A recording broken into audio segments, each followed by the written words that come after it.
Assalamualaikum warahmatullahi wabarakatuh. Waalaikumsalam warahmatullahi wabarakatuh. Ya, silakan videokan ya. Hari ini sinkronus yang ketiga. Materinya sebelum Anda UTS, minggu depan Anda menghadapi UTS, nanti UTS-nya IC ya, apa saja nanti materinya saya share di grup WA. Hari ini saya masuk ke pembahasan yang terakhir sebelum UTS tentang pengambilan keputusan taktis, dan ini materi sudah saya share di Sunan, bisa Anda download ya. Jadi pengambilan keputusan taktis itu karakteristiknya adalah pengambilan keputusan yang didasarkan pada pemilihan beberapa alternatif. Jadi Anda diminta untuk memilih sebuah keputusan di mana banyak alternatif yang perlu dipertimbangkan dan waktunya segera, waktunya cepat. Jadi Anda harus mengambil keputusan dengan alternatif yang banyak dan waktunya singkat. Oke. Bagaimana sih cara membuatnya atau model keputusannya? Itu tahapannya banyak. Ada A sampai F kalau nggak salah ya, sampai F ya. Tahapan yang pertama, Anda diminta untuk mengidentifikasi masalah. Ya. Masalahnya di sini saya contohkan adalah sebuah perusahaan khatulistiwa, dia usahanya produksi elektronik TV, di mana dia kapasitas pabriknya tidak mampu menampung orderan. Orderannya banyak, cuman pabriknya dia tidak mampu untuk menampung. Akhirnya apa masalahnya? Dia kekurangan gudang. Kalau dia kekurangan gudang, otomatis kan perlu diselesaikan masalah tersebut. Nah, selanjutnya setelah Anda mengetahui permasalahannya, kemudian Anda identifikasi. Anda harus mencari alternatif sebagai pemecahan solusinya. Oke, Mbak Dia Lestari coba. Ini saya sudah menuliskan ada berapa alternatif Mbak di sini. Mbak Dia Lestari ya. Tolong ada 5, Bu. Ada 5, yang satu. Membangun fasilitas baru. Ya, 2.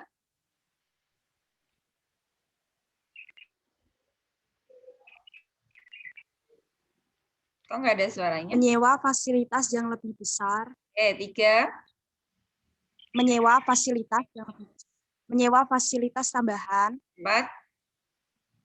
Menyewa gedung. Gudang, bukan gedung. Iya, menyewa gudang. 5.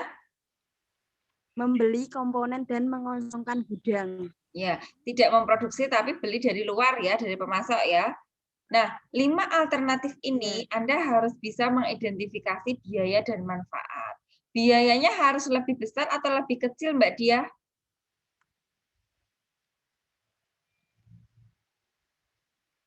Biaya harus lebih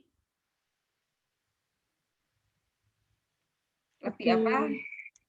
Kalau biaya lebih rendah. Lebih kecil. Lebih kecil. Rendah. Kalau manfaatnya harus yang lebih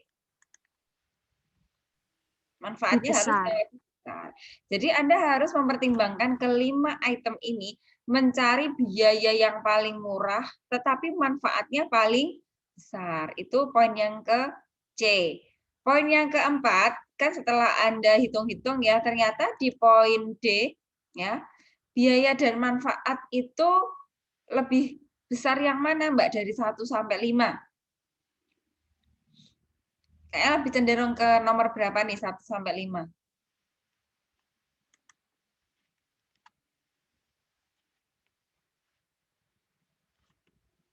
Ayo, Mbak.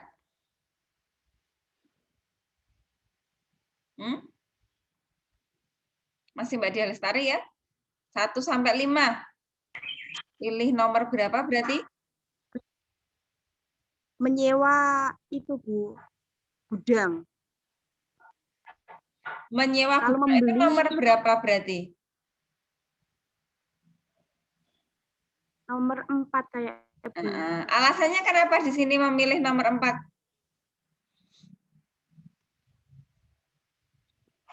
Karena kalau menyewa itu kan biayanya kan yang dikeluarkan kan cukup sedikit, Bu. Tapi kalau membeli itu kan banyak, butuh dana yang banyak.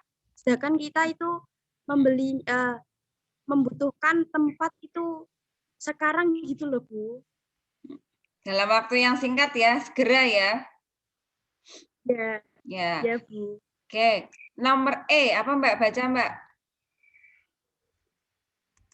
Menilai faktor-faktor kualitatif. Ya, faktor kualitatif itu adalah faktor yang tidak bisa dinilai dengan angka. Jadi kalau yang nomor A sampai D itu kan kita mempertimbangkan angka ya, biaya dan manfaat. Namun di E kita pertimbangkan faktor selain faktor angka. Yang pertama faktor apa Mbak? Kualitas produk pemasok. Maksudnya gimana ini? Kalau Anda mau beli komponen dari luar, itu kan kita butuh pemasok. Nah, pemasoknya itu kita cek produknya sama nggak dengan produk yang akan kita beli. Kita bandingkan produk yang kita produksi dengan yang kita beli, sama nggak? Dengan harga yang lebih murah, kira-kira sama nggak? Nah, itu dan sebagainya, ada banyak sekali ya faktor kualitas. Saya masuk ke F aja, Mbak. Keputusannya. Nah, ini Anda milih apa ini keputusannya?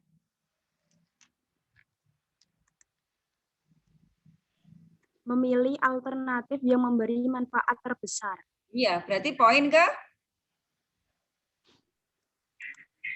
Poin yang keempat. Nah, itulah proses pembuatan keputusan taktis langkahnya A sampai F. Nah, kata kuncinya untuk menentukan pengambilan keputusan taktis, Anda harus paham yang namanya biaya relevan. Di sini ada ya. Biaya masa depan yang berbeda di antara berbagai alternatif. Ini kan biayanya belum terjadi, baru Anda prediksikan, dan berbeda di antara beberapa alternatif. Tadi ada 5 alternatif kan ya, dan Anda harus memilih salah satu dari alternatif yang sudah Anda tentukan. Gitu. Oke, cukup ya, mungkin Mbak Dia Lestari bisa nulis di chat nama sama NIM-nya. Saya langsung lanjut ke aplikasi biaya relevan. Oke, saya ganti yang lainnya. Mbak Aryani, coba. Ya, Bu. Coba. Aplikasi biaya relevan.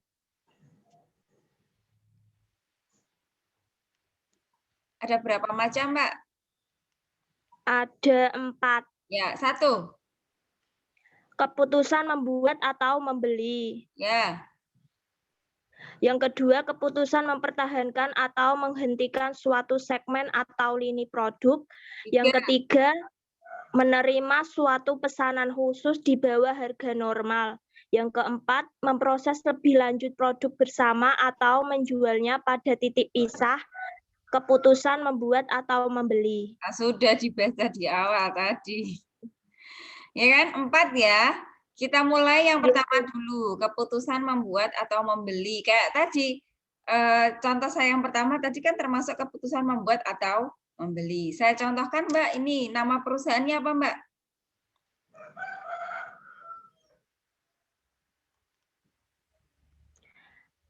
Perusahaan es krim merek Cornelia. Ya, dia produksinya apa ini? Es krim. Nah, es krim dengan batang kayunya.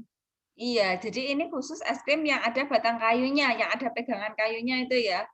Nah, ceritanya gimana nih masalahnya? Berarti kan kita mengidentifikasi masalah ya. Ya, masalahnya es krim Cornelia apa, Mbak?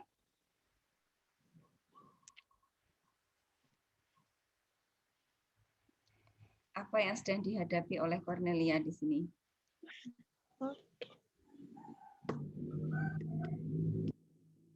Mana? Mencari pemasok batang kayu dengan harga yang murah. Iya. Tadi kan keputusannya membuat atau membeli ya. Artinya, ya. Anda harus membandingkan antara apa dengan apa berarti, Mbak? Membuat atau membeli. Ya, ketika membuat batang kayu sendiri, akan lebih efisien atau tidak ketika kita membeli batang kayu dari luar. Mudah maksud saya kan batang kayu yang buat pegangan es krim itu loh ya. Kan penting sekali itu. Kalau nggak ada batang kayu kan kita nggak bisa bikin es krim. Nah, solusinya bagaimana? Ini sudah saya siapkan informasi biayanya. Perusahaan mau memproduksi berapa es krim, Mbak? Berapa produknya es krim? 6. Eh? 6, Bu. Loh. 2000 unit es krim. 2000? Ayo dicek lagi, dibaca lagi nih slide saya. 2000. 2000? Berapa unit es krim? 2 juta. 2 juta. 2 juta unit es krim. Iya. Jangan keliru ya Mbak ya. Jadi Anda harus paham dulu mau produksi es krimnya berapa. 2 juta. Kalau di materi yang saya share di Sunan, itu kan perhitungan biayanya karena saya pakai Excel kan ada pembulatan. Silahkan Anda lihat dari slide saya aja. Ya. Karena di Excel itu kan pembulatan ya. Biaya yang dikeluarkan untuk membuat batang kayu berapa rupiah, Mbak? Lihat slide saya aja. 43,25 rupiah ya. Batang ya. kayu 1 unitnya 43,25 rupiah.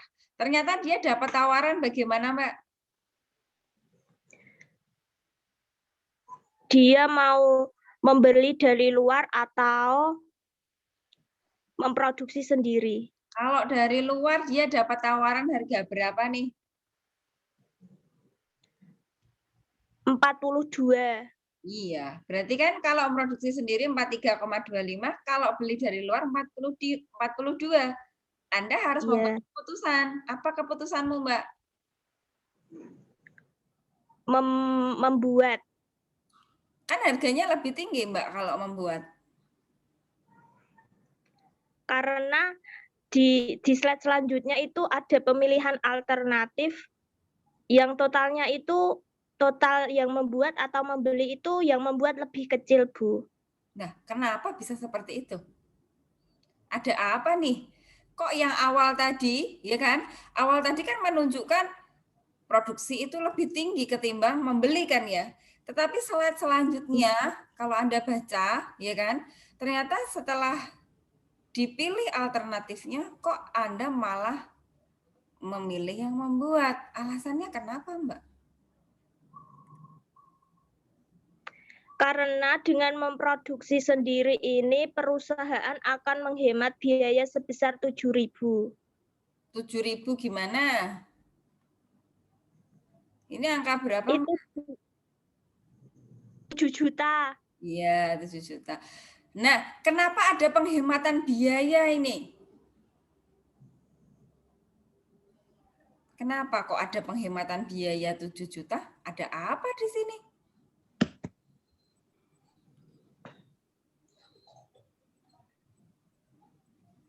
Berarti ada biaya yang dikeluarkan ya, Mbak, berarti? Ya, Bu. Ada biaya yang tidak dimasukkan ke dalam perhitungan. Biaya apa itu, Mbak?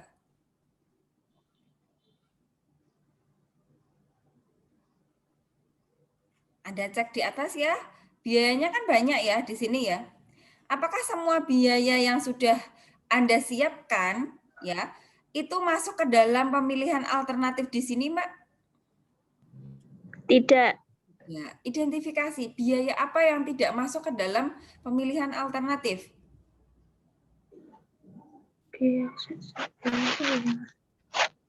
Biaya apa ya? Overhead tetap umum. Oke, kita cek ya. Saya kasih tanda kuning, ya kan? Kenapa overhead tetap umum tidak masuk ke dalam pemilihan alternatif, Mbak?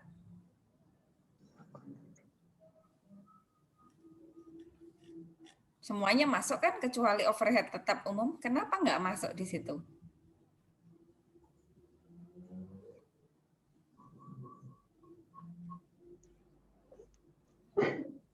Nah, di bawah ini sudah ada loh. Ringkasannya sudah saya ceritakan ya. Jadi yang masuk ke dalam pemilihan alternatif itu adalah semua biaya yang relevan.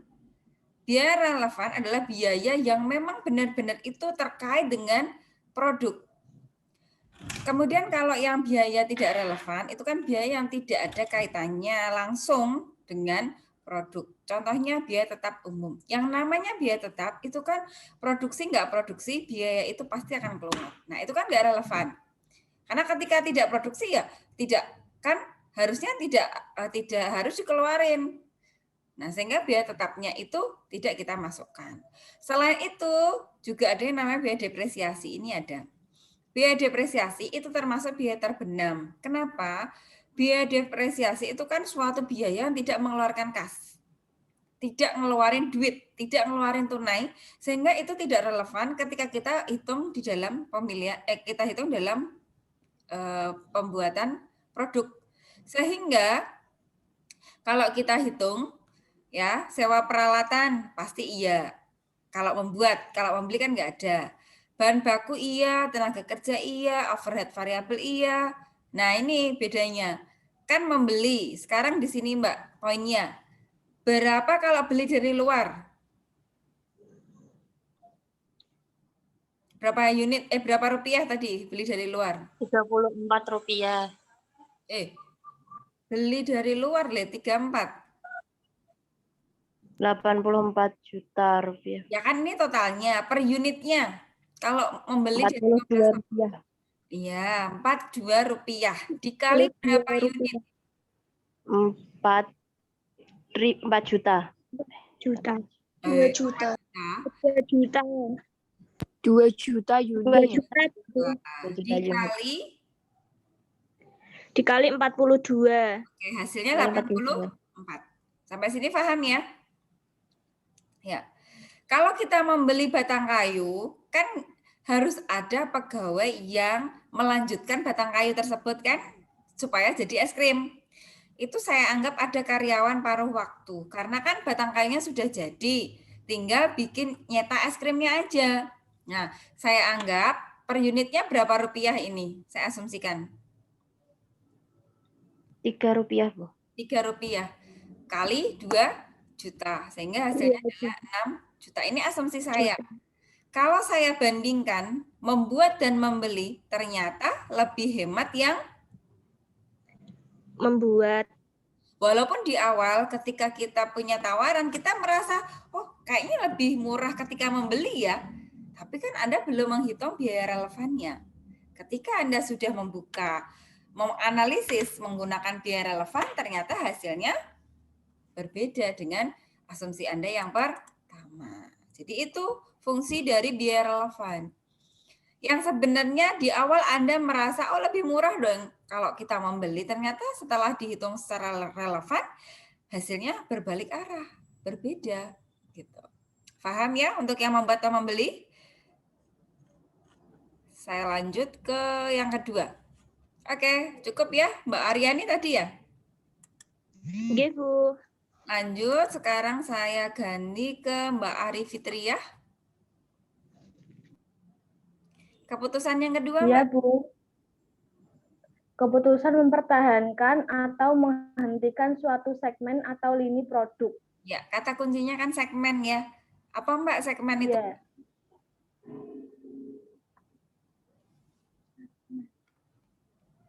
Segmen adalah? Segmen atau lini produk merupakan anak perusahaan atau bagian dari perusahaan yang memiliki produk yang berbeda, namun masih dalam satu perusahaan. Ya, contohnya di situ saya mencontohkan pabrik apa Mbak?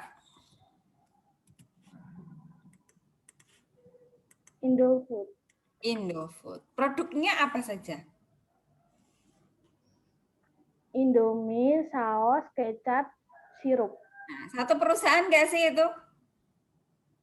Iya. Satu perusahaan. Dan masing-masing segmen tentunya memiliki target laba masing-masing. Indomie, saus, kecap, sirup itu wajib ya menghasilkan laba. Namun ya namanya usaha itu kan belum tentu setiap tahun pasti laba terus. Ini saya contohkan di tabel 6.3 ya. Ini saya eliminasi satu produk, saya singkat aja menjadi berapa produk Mbak di sini Mbak?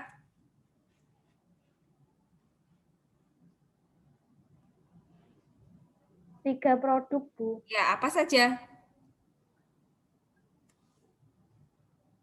Indomie, kecap, sirup. Ya, di sini mengalami laba semua ataukah bagaimana ini? Coba ceritakan.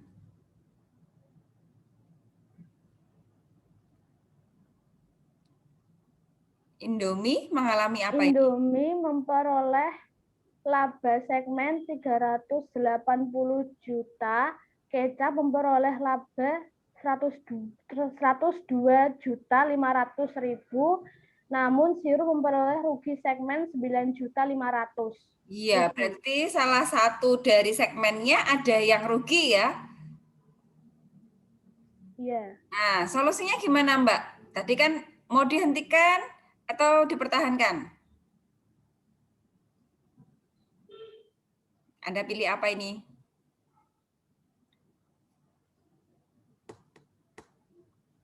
Kan tinggal pilih. Mungkin dipertahankan, Bu. Dipertahankan. Alasannya kenapa dipertahankan?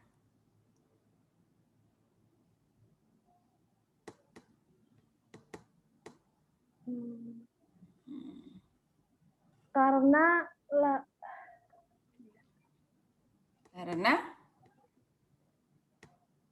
saya langsung ke tabel aja lah ya.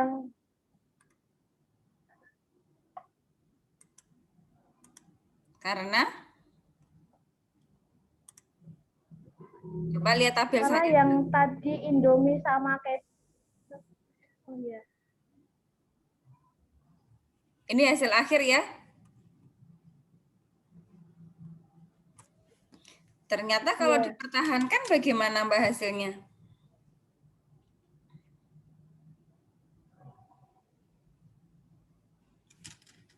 Labanya keuntungannya 540 juta. Kalau apa itu? Kalau dipertahankan. Namun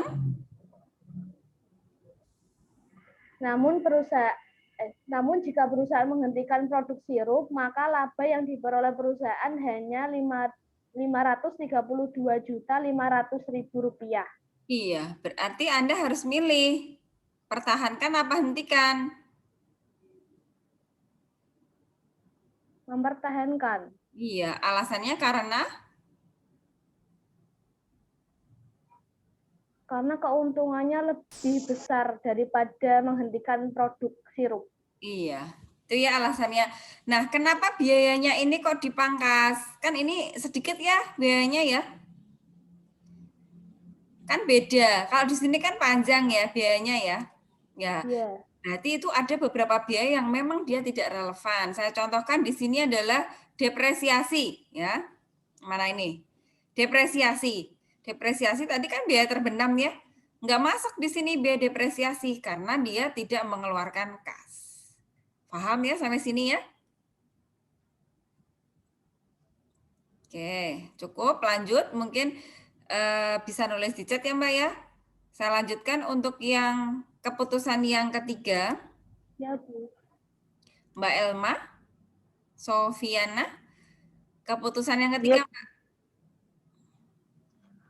Menerima suatu pesanan khusus di bawah harga normal. Ya, berarti harganya itu di bawah dari harga jual perusahaan. Oke, saya langsung ke perusahaan ya. Perusahaan apa ini? Perusahaan Ainun. Iya, produksinya apa Mbak? Minuman kaleng, buah segar. Iya. Produksinya berapa Mbak? 1.000 kaleng, Bu. 1.000 kaleng. Harganya? 15.500. Iya. Anggapannya di sini 1.000 kaleng itu baru 75% ya kapasitasnya ya. Masih sisa berapa Mbak? 25%. Nah, 25% ini artinya Anda bisa nggak mengambil pesanan dari luar? Masih bisa nggak? Masih. Masih. Artinya kalau masih 25% kan masih 250 kaleng ya? Iya. Ya, mesin itu kan punya kapasitas. Kalau kapasitas maksimalnya adalah 1.250, ya sudah Anda hanya bisa nerimanya segitu. Nah, di satu sisi ya, Ainun dapat tawaran apa nih?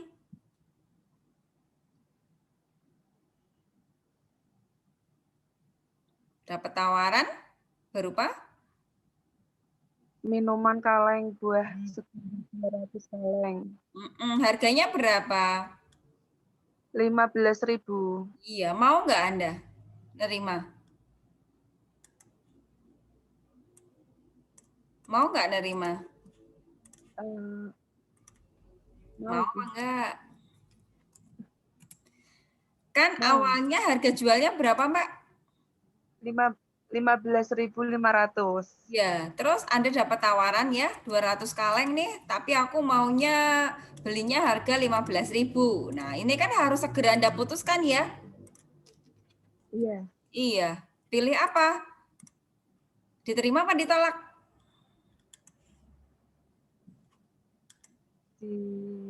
Yo, segera. Nanti kalau Anda lemot jawabnya, berarti akuntan manajemennya tidak bekerja dengan baik. Karena taktis itu waktunya cepat. Gitu. Ayo Mbak, ditolak apa diterima? Diterima. Diterima. Oke, kenapa diterima? Atau mungkin sebelum kita diterima ya, kita analisis dulu ya. Biaya per unitnya berapa sih Mbak? Untuk membuat minuman kaleng normalnya? 15.500. 15.500 tuh harga jualnya. Biaya per unitnya berapa di atasnya ini? 13.900. Iya, itu adalah biaya pokoknya ya. 13.900 dijual 15.500. Itu berarti Anda untung berapa Mbak di sini?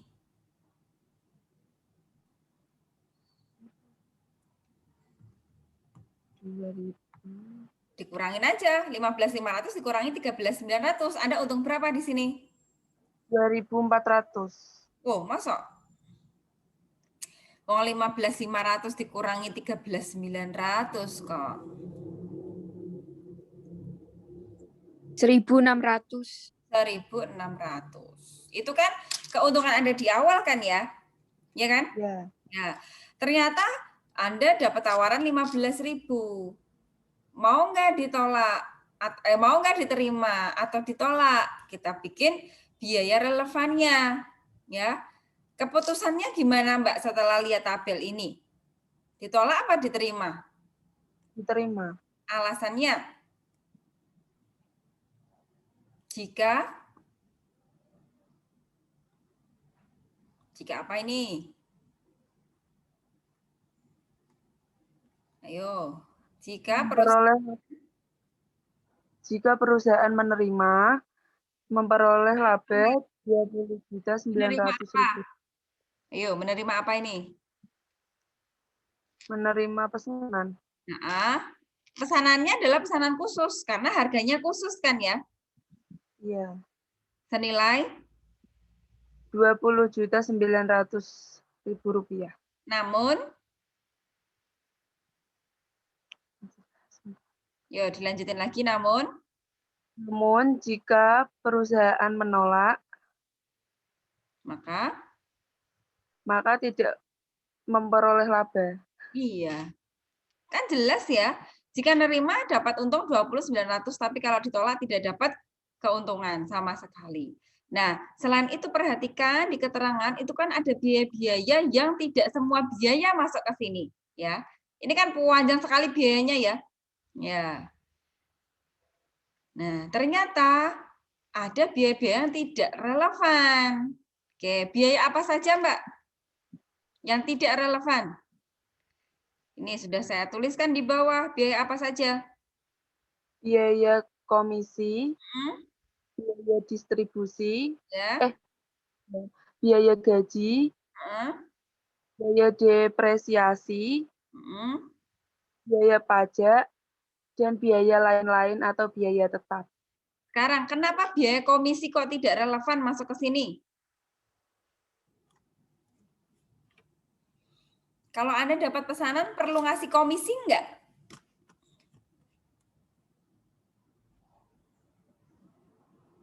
Enggak perlu kan? Karena kan orangnya pesan langsung ke kita, tidak perlu ngasih komisi ke orang lain, ke pihak lain. Biaya distribusi juga sama, karena Anda pesan langsung, ya tidak ada biaya distribusinya. dan sebagainya. Jadi biaya itu yang masuk ke dalam dia tidak relevan sehingga laba yang diterima perusahaan itu makin tinggi. Gitu. Oke, cukup ya. Silahkan ganti. Saya masuk ke tahap yang terakhir. Oke, siapa ini ya? Mbak Naili.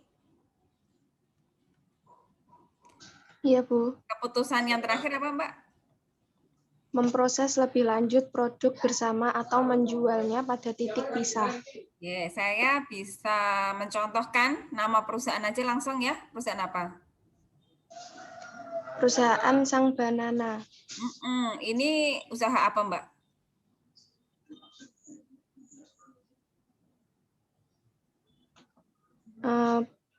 Perusahaan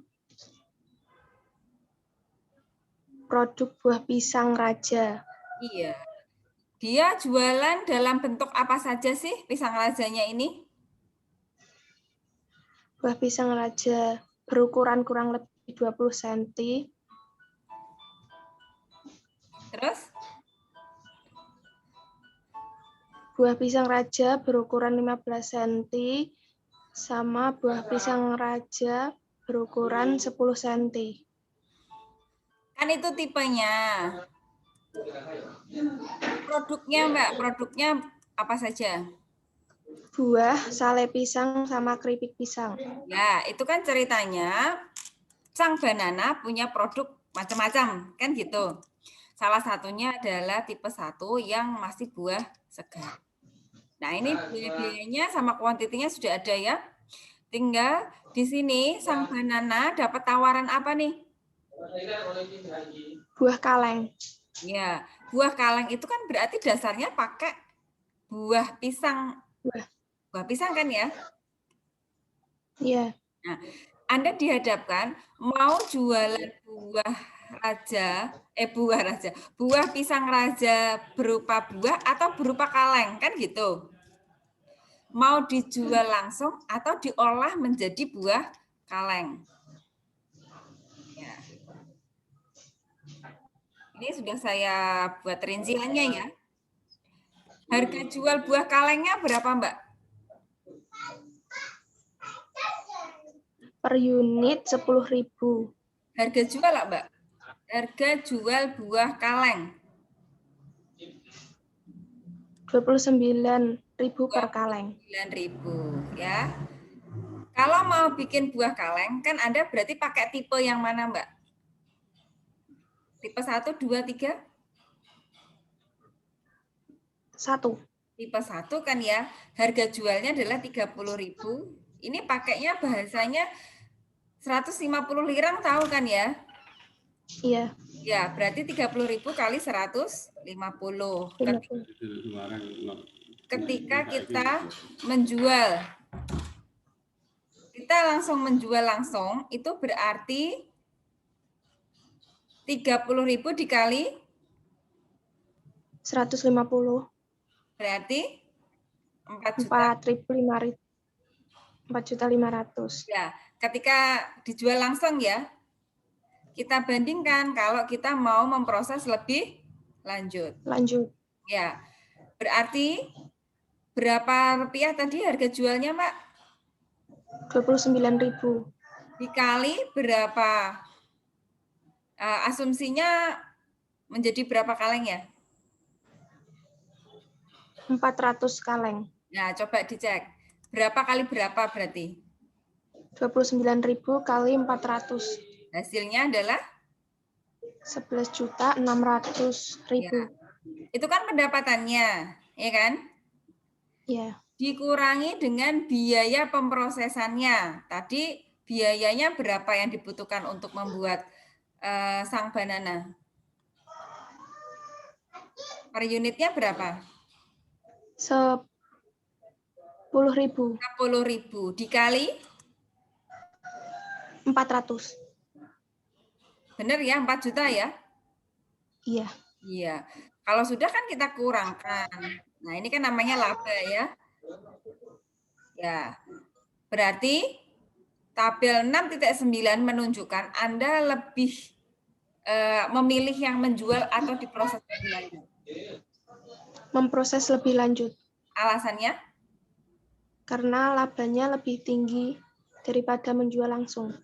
Oke, berapa banding berapa berarti? 4.500.000 banding 7.600.000.